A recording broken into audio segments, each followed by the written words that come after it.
दिलीप कुमार कहते हैं, अपने करियर के अरूज पर मैं एक बार जहाज से सफ़र कर रहा था। मेरे सामने वाली सीट पर एक बड़ी उम्र का बंदा बैठा हुआ था, जिसने सादा सी शर्ट और पैंट पहन रखी थी और हुलिये से ही मिडिल क्लास मगर अच्छा पढ़ा लिखा शख्स लग रहा था।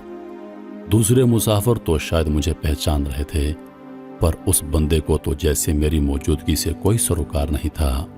वो अखबार पढ़ रहा था, खिड़की से बाहर देख रहा था और जब चाय पेश की गई तो खामोशी से उसकी चुस्कियां लेने लगा। उसके साथ गुफ्तगू की कोशिश में मैंने उसकी तरफ मुस्कुरा कर देखा। वो भी मेरी तरफ देखकर मुस्कुरा दिया और मुझे हेलो कहा।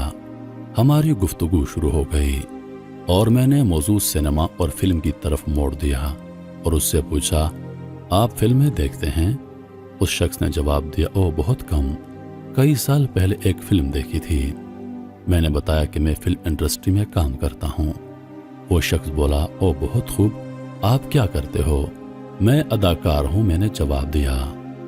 उस शख्स ने सर हिला दिया, वाह ये तो बहुत ज़बरदस्त है, और बस गुफ्तगू ख़त्म हो गई।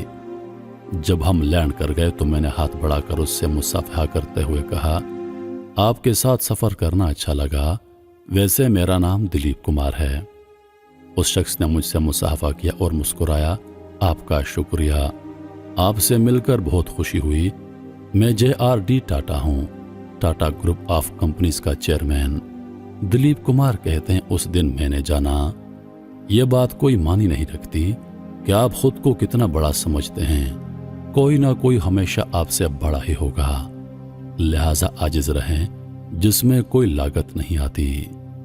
दीदावरों के शहर में हर एक पिस्ताकद पंजों के बल खड़ा है कि ऊंचा दिखाई दे।